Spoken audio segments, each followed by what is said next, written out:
இப்போது இது வந்து அதான் சொல்கிறேன்ல, அரசியல் கோட்பாடு, கொள்கை முடிவுகள் எதுவும் இஸ்லாமிய நாடுகளில் இல்லை. 57 நாடுகளை அவங்க பிரிஞ்சிருக்காங்க. கேட்டால் என்ன சொல்லுவாங்க, முஸ்லீம்கள் பாகுபாடு இல்லை என்று அப்படின்னு சொல்லுவாங்க. இஸ்லாத்தில் ஜாதி இருக்கான்னு கேட்டால் இங்கே உட்காந்துட்டு இருக்கிற எல்லா முஸ்லீம் அந்த ஸ்பீக்கர்ஸ்லாம் அந்த இவர் அவங்களும் இருப்பாங்க. அவங்கெல்லாம் வந்து இஸ்லாத்துடைய பேச்சாளர்கள். இவங்கெல்லாம் போய் ஜீவா டுடல் அதிலெல்லாம் போய் பேசுவாங்க. இஸ்லாத்தில் ஜாதிகள் இல்லை. ஜாதி இல்லையா? இருக்குது, நான் காட்டுறேன். 57 ஜாதி இருக்குது இஸ்லாத்தில். யமனில் அதாவது சவுதி அரேபியாவில் ஒரு முஸ்லீம் இருக்கான், ஈராக்கில் ஒரு முஸ்லீம் இருக்கான். இந்த முஸ்லீமை அந்த ஊருக்குள்ளே நீ விடுவியா? ஜாதினா என்ன? ஜாதினா என்ன? இங்கே லோக்கலில் என்ன ஜாதி பிரச்சனை என்ன? இந்த தெருவில், அதாவது மேல் ஜாதி இருக்கக்கூடிய தெருவில் கீழ் ஜாதிக்காரன் நடமாட முடியாது, அதானே? அப்போது சவுதி அரேபியா மேல் ஜாதிக்காரன், ஈராக்காரன் கீழ் ஜாதிக்காரன், அவனை உள்ளே நடமாட விடுவானா பாஸ்போர்ட் இல்லாமல்? சரி, பாஸ்போர்ட் விசா கொடுத்தாலும் அது எத்தனை நாளைக்கு? 10 நாளைக்கு 15 நாளைக்கு தானே. பர்மனெண்ட்டாக அங்கே வந்து வாழ முடியுமா? ஹரமுக்கு பக்கத்தில் உட்கார முடியுமா? நான் உட்கார முடியுமா? நீ உட்கார முடியுமா? ரசூல்லா இன்றைக்கி இருந்ததுன்னா முடியுமே. இன்றைக்கி போய் நம்ம ரசூல்லா பக்கத்தில் உட்காந்து ரசூல்லா துரத்தி விட்ருவாங்களா? 15 நாள் ஆகிப்போச்சு, உன்னுடைய ஷீட்டு வந்து எக்ஸ்பயர்ட் ஆகிருச்சு, உன்னுடைய விசா, தயவு செஞ்சு நீ வெளியே போயிரு. இதுதான் ஜாதி. ஜாதி எந்த அடிப்படையில் வருது? பிறப்பின் அடிப்படையில் தானே. பிறப்பின் அடிப்படையில் தானே வருது. ஒரு குறிப்பிட்ட ஒரு ஜாதி இருக்குது, அந்த ஜாதியுடைய வாரிசு ஒருத்தர் வராரு, அவர் எந்த ஜாதி? அந்த ஜாதி. புரியுதா? அதே மாதிரி தான் நேஷ்னாலிட்டி, குடியுரிமை, சிட்டிசன்ஷிப், இது எந்த அடிப்படையில் வருது? ஒரு நாட்டின் குடிமகனாக நீ இருக்கணும்னா நீ என்ன பண்ணணும்? அந்த நாட்டில் பிறந்திருக்கணும், அதானே? கொஞ்சம், அதாவது இது வந்து இந்தியா பார்டரு, இது வந்து பூட்டான் பார்டரு. புரியுதா? ரெண்டும் வந்து 100 மீட்டர் தான். பூட்டான் ஒரு ரேலி வரும்போது கூப்பிட்டு போய் காட்டுறேன். இங்கே பெட்ரோல் 50 ரூபா, அங்கே 70 ரூபா. அப்போ புரியுதா? பூட்டானில் 50 ரூபா, இங்கே 70 ரூபா. பெட்ரோல் கொடுக்குறதே இந்தியா தான், அது வேறு விஷயம். இங்கே இந்தியாவில் இருக்கிற எல்லா லாரியும் அங்கே போய் பெட்ரோல் அடிச்சுட்டு வரும். அது செக் போஸ்ட்லாம் ஒன்றும் இருக்காது. இங்கே பிறந்தா இவன் இந்தியாக்காரன், அங்கே பிறந்தா அவன் பூட்டான்காரன். அப்போது இது ஜாதி பிறப்பின் அடிப்படையில் எந்த சிறப்பும் கிடையாதுன்னு சொல்கிறது தான் ஜாதி எதிர்ப்பு. அப்போ பிறப்பின் அடிப்படையில் நேஷ்னாலிட்டி வருதுன்னா அதுவும் தானே ஜாதி. ஒரு இந்தியனுக்கு பிறப்பவன் இந்தியனாக தானே இருப்பான். ஒரு பூட்டானிஸ்டுக்கு பிறந்தவன் பூட்டானிஸ்ட் தானே. ஒரு சவுதிக்கு பிறந்தவன் சவுதி தானே. ஒரு ஈராக்கியனுக்கு பிறந்தவன் ஈராக்கியவன் தானே. அவன் அந்த இடத்துல போய் நடமாட முடியாதுல்ல. நீ அவனை மட்டமாக நினைக்கிற, உயர்வாக நினைக்கிற, அது 2ஆம் பட்சம். அவனுக்கு அந்த இடத்துல போகிறதுக்கு உனக்கு அனுமதி கிடையாதுல்ல. அப்போ இதான ஜாதி. இஸ்லாத்தில் எங்கே ஜாதி ஒழிப்பு இருக்குது? இஸ்லாத்தில் எங்கே ஜாதி ஒழிப்பு இருக்கு? நடமாட விட்டுருவியா நீயே? போ, ஜெயிலில் போடுவான். பாஸ்போர்ட் இல்லாமல் போ. எதுக்கு பாஸ்போர்ட்? ரசூல்லா பாஸ்போர்ட் போட்டாங்களா? முஸ்லீம் களிமா மட்டும் போதும், பாஸ்போர்ட் இல்லாமல் போட்டாங்களா? 1924 முன்னாடி அப்படி தான் இருந்துச்சு. யார் வேணாலும் போகலாம் ஹரமில், யார் வேணாலும் அங்கேயே தங்கி வைக்கலாம். என் இஷ்டம், என் வாழ்க்கையை அங்கே கழிக்க போகிறேன், ஹரமை சுத்தம் பண்ண போகிறேன், ஹரமுடைய கக்கூசை கழுவ போகிறேன், நான் முடிவு பண்ணிட்டேன். ஹரமில் வர்றவங்களுக்கு சோறாக்கி போட போகிறேன்.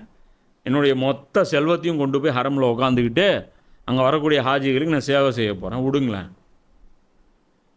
என்ன தகுதி வேணும்? ஹரமுக்குள்ளே என்ன போர்டு? அங்கே என்ன போர்டு போட்டு வச்சுருக்கீங்க? முஸ்லீம்கள் மட்டும் அப்படி தானே போர்டு போட்டு வச்சுருக்கீங்க. ஆனால் எங்கே விட்றீங்க? முஸ்லீம்கள் மட்டும். ஆனால் விட்றது யாரை? சவுதிகள் மட்டும். நோ ஈராக்கியர்கள். வந்தீங்கன்னா டெம்பரவரி. அதே மாதிரி சவுதிகளும் டெம்பரவரியாக வெளியே தள்ளுங்க. 20 நாள் அவங்கள வச்சுட்டு வெளியே தருங்க. 15 நாள் தான் சவுதி அரேபியாவில் நீங்கள் இருக்க முடியும், 20 நாள் தான் சவுதி அரேபியாவில் நீங்கள் இருக்க முடியும். சொல்லுங்கள் பார்ப்போம். அப்போ என்ன இது? அது என்ன ஃபாலோ பண்ணுறீங்க? அதுதான் எல்லாம் சொல்கிறான். நீங்கள் தௌராத்தை ஃபாலோ பண்ணாத வரைக்கும் நீங்கள் யூதர்கள் இல்லை, நீங்கள் இஞ்சியில் ஃபாலோ பண்ணாத வரைக்கும் நீங்கள் கிறிஸ்தவர்கள் இல்லை. அடே அப்ரசன்ட்டிங்களா? நீ குரானை ஃபாலோ பண்ணாத வரைக்கும் நீங்கள் முஸ்லீம்கள் இல்லை. குரான் இப்போ ஃபாலோ பண்ணிகிட்ருக்கோமா இல்லையா? சுத்தமாக ஃபாலோ பண்ணல. இந்த 57 நாடுகள் எப்போ லான்ச் பண்ணப்பட்டது? வெள்ளைக்காரன் போட்டு கொடுத்த கோடு. அதை வச்சுட்டு கும்பிட்டுட்டு இருக்கீங்க. அது உங்களுடைய சிலைகள். அது மேப் அங்கங்கே போட்டு வச்சுருக்கீங்களா ஒவ்வொரு கொடி? லா இலா இல்லலா களிமா எதுக்கு போட்டுறீங்க? இந்த களிமா சொன்னால் உள்ளே விடணும். களிமா தான் கிரைட்டேரியா. ஆனால் செக் பண்ணி பாருங்கள் சுன்னத் பண்ணியிருக்கோமா இல்லையான்ட்டு. உங்களுக்கு டவுட் இருந்துச்சுன்னா அதையும் வேணால் செக் பண்ணி பார்த்துட்டு அனுப்புங்க. சரியா? வேணா உங்களுக்கு டபுள் டவுட்டு, எப்படியாவது ஒரு முஸ்லீம் பொய் சொல்லிட்டு வந்தானா என்ன பண்ணலாம் அப்படின்னு செக் பண்ணி பாருங்கள். அதான் நெத்தியை பாருங்கள், எங்கள் நெத்தியை பாருங்கள், எங்கள் தாடியை பாருங்கள், எங்கள் குரான் படிக்கிறத பாருங்கள், எங்கள் தொழுகையை பாருங்கள். உங்களுக்கு திருப்தி ஆகிற அளவுக்கு நாங்கள் முஸ்லீம்னு ப்ரூவ் பண்ணுறோம். ஏன்னா எங்கள் முன்னாடி நீங்கள் ஹராமானது கறியை கொடுத்து பாருங்கள், நாங்கள் சாப்பிட மாட்டோம். எல்லாம் ப்ரூவ் பண்ணுறோம். எங்களை விட்டுருவீங்களா நீங்கள் ஊருக்குள்ளே? ஜோர்டானில் விட்டுருவீங்களா? குவைத்தில் விட்டுருவீங்களா? குவைத்துடைய கரன்சி எவ்வளோ? இந்தியாவுடைய ₹1, அதாவது குவைத்துடைய ₹1 இங்கே 225 விட்டுருவீங்களா எங்களை வாழ்கிறதுக்கு விட்டுருவீங்களா? என்ன அடிப்படையில் நீங்கள் அங்கே வாழ்கிறீங்க? குவைத்தில் பிறந்தான் அதனால் வாழ்கிறேன், அதான் ஜாதி. நான் குவைத்தில் பிறக்கல அதனால் என்னால் அங்கே வாழ முடியாது, அதான் ஜாதி, அதான் டிஸ்கிரிமினேஷன். ஏண்டா நாங்கள் ₹225 எங்கள் கரன்சி வேல்யூ வச்சுருப்போம், நீ இங்கே வந்துட்டு எங்களை விட உழைச்சி நீ சம்பாதிச்சுட்டு போயிடுவியா? என்னால் அங்கே கடை திறக்க முடியுமா? எனக்கு ஜிஎஸ்டி ஃபைலுக்கு தருவாங்களா? அங்கே அங்கே அங்கே இது தருவாங்களா எனக்கு? இங்கே கவர்மெண்ட்டில் சில சர்டிஃபிகேட் வாங்கணும்ல. நீ போ, ஒரு ஒரு ஒரு சிறு தொழில் நிறுவனம் நீ தொடங்கணும்னு போ. முதல்ல என்ன கேட்பான்? ஆதார் கார்டு கேட்பான், ஸ்கூல் டிசி கேட்பான், என்ன படிச்சிருக்க க்ரைட்டீரியா கேட்பான், ரேஷன் கார்டு இருக்கான்னு கேட்பான். நேஷ்னாலிட்டி முதல்ல நீ ப்ரூவ் பண்ணதுக்கப்புறம்தான் உனக்கு விவசாய கார்டு கிடைக்கும், உனக்கு பாஸ்போர்ட்டு கிடைக்கும், உனக்கு ஸ்கூலில் அட்மிஷன் கிடைக்கும், உனக்கு அடக்கம் பண்ணுறதுக்கு இது கிடைக்கும். புரியுதா? ஏர்போர்ட்டுக்குள்ளே போனீங்க, ஒரு நாட்டுக்குள்ளேயே ஒரு இடத்துலேருந்து இன்னொரு இடத்துல போனால் நேஷ்னாலிட்டி ப்ரூவ் பண்ணணும். ஐ ஆம் இண்டியன் பாருங்கள், என்னுடைய ஆதார் கார்டு இது, என்னுடைய உள்ளே விட மாட்டான். டிக்கெட்டெல்லாம் இருக்குது, அதெல்லாம் 2ஆம் பட்சம். அந்த கேட்டிலே ஃபில்ட்ரு போயிட்டுப்பா. நீ போயிட்டு அங்கே போயிட்டு ஃபாரின் இது கொடுத்துருப்பாரு, அது கொடுக்கும்போது அவன் என்ன சொல்லுவான்? விசா எடுமா, விசா இல்லையா அனுப்ப முடியாது. அப்போ புரியுதா? இஸ்லாத்தில் ஜாதி இருக்குது. நாங்கள் கேடு கெட்டவங்க தான், நாங்கள் ஒன்றும் யோக்கியம்லாம் இல்லை. உங்களை பார்த்து பேசுகிறதுக்குலாம் எங்களுக்கு தகுதியே கிடையாது. யார்? இந்து சகோதரர்களை பார்த்து பேசுகிறது எங்களுக்கு அருகதையே கிடையாது. நாங்கள் ஆக கேடு கெட்டவர்கள், நாங்கள் ஒத்துக்கிறோம். எங்களை நாங்கள் நல்லவங்கன்னு சில பேர் பேசுவாங்க பாருங்க, அவங்க பேச்செல்லாம் நம்பாதீங்க. எங்கள் அளவுக்கு ஜாதி வரி உங்கள் அளவுக்கு இல்லை. புரியுதா? ஊருக்குள்ளே நீங்களாவது தெருவுக்குள்ளே நடமாடுறதுக்கு வாய்ப்பு இருக்குது, எங்களுக்கு உள்ளே போகிறதுக்கே பாசிபிலிட்டிஸ் இல்லை. ஏர்போர்ட்லேயே ஃபில்டர் பண்ணி தூக்கிட்டு போய் ஜெயிலில் போட்டுருவான். சரியா? அதனால் அல்லாஹ் சொல்கிறான், நபியே மீது இறக்கி வைக்கப்பட்ட இந்த வேத கட்டளை அவர்களில் பெரும்பாலோரிடம் வரம்பு மீறலையும் நிராகரிப்பையுமே இன்னும் அதிகப்படுத்தி விட்டது. ஆயினும் நிராகரிப்போரின் நிலை குறித்து சிறிதும் நீர் வருந்தாதீர். அல்லாஹ் சொல்கிறான், இந்த குரானுடைய ஆர்டர்ஸ் சொல்ல சொல்ல அவங்களுக்கு என்ன ஆகுது? ஒரு எரும மாட்டில் மழை பெஞ்ச எஃபெக்ட் இருக்குது. அதுக்கு பதிலாக அவங்க என்ன பண்ணுறாங்கன்னா இன்னும் வரம்பு மீறுறாங்க. இதை நான் பேசுனேன்னு வச்சுக்கோ, இப்படி ஒருத்தன் பேசுறியா? உனக்கு திமிரா? என்ன தைரியம் இருந்தால் பேசுவேன்? யாராவது ஒரு ஆளையும் பேசுகிறாங்களா? அவங்க பேசலைன்னா அதுக்கு என்ன பண்ண முடியும்? அவங்களுக்கு ஷேர் வருது, அவங்க பேச மாட்டாங்க. என்ன பண்ணுவீங்க? பண்ணுங்க, கை திறந்துருக்கு, பண்ணுங்க. அங்கேருந்து வாங்க, ஆள் அனுப்புங்க, பண்ணுங்க. இப்படி பேசுகிறான் என்ன பேசுகிறோம்? உண்மையை தானே பேசுகிறேன்.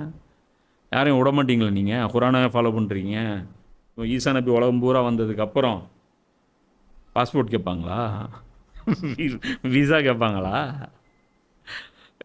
ஈசான வீடு வந்து டாக்குமெண்ட் கேட்பீங்களா நீங்கள்? ஒவ்வாரியும் எங்கே இது சிங்கிள் பேரண்டா? நீங்கள் வயசு என்ன 2000 போட்டு யாருக்கிட்ட ஏமாத்துறீங்க? ஈசான வரட்டும், அப்போ தெரியும் காமெடி. இதெல்லாம் ஜாதியா இல்லையான்னு உங்களுக்கு தெரியும். பிறப்பின் அடிப்படையில் வர்றது எல்லாமே ஜாதி.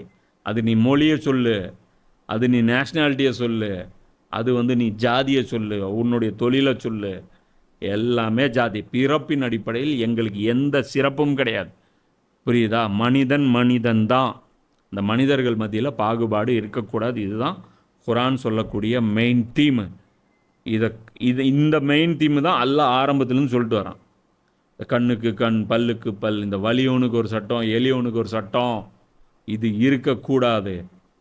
புரியுதா? ஒரு அந்த முஸ்லிம்களுக்கு தலைமை தாங்கக்கூடிய இமாமத் தகுதி உங்களில் இரையச்சம் உடையவருக்கு இருக்கணும். இன்னைக்கு யாருக்கு இரையச்சம் இருக்குது? எம்பிஎஸ்க்கா? என்ன இரையச்சம் இருக்குது? எல்லாத்தையும் அவுத்து விட்டுருக்காரு, எல்லா அனாச்சாரங்களையும் அவுத்து விட்டுருக்காரு. அவர் தான் ஆக சிறந்தவரா? சரி, ஒரு எலெக்ஷன் ஒன்று நடத்தி நீங்கள் ஓட்டு வாங்குங்களேன் பார்ப்போம். நேர்மையாக, மிஷினில் இல்லாமல் பேப்பர் எலெக்ஷனில் நடத்தி ஓட்டு ஒன்று வாங்கி காட்டுங்க. மக்கள்லாம் வந்து இவருக்கு கீழே ஒருமித்த கருத்தில் இருக்காங்க அப்படின்ட்டு. அவன் கடுப்பில் இருக்கான். ஏன்னடா பண்ணுறது, இந்த சைத்தானு தலைமையில் ஏறி உட்காந்துட்டு இருக்காங்க. இந்த சைத்தானுக்கு முட்டு கொடுத்துட்டு இவங்க உட்காந்துட்டு இருக்காங்க. சரியா? அல்லாஹ் தான் பாதுகாக்கணும். ஸோ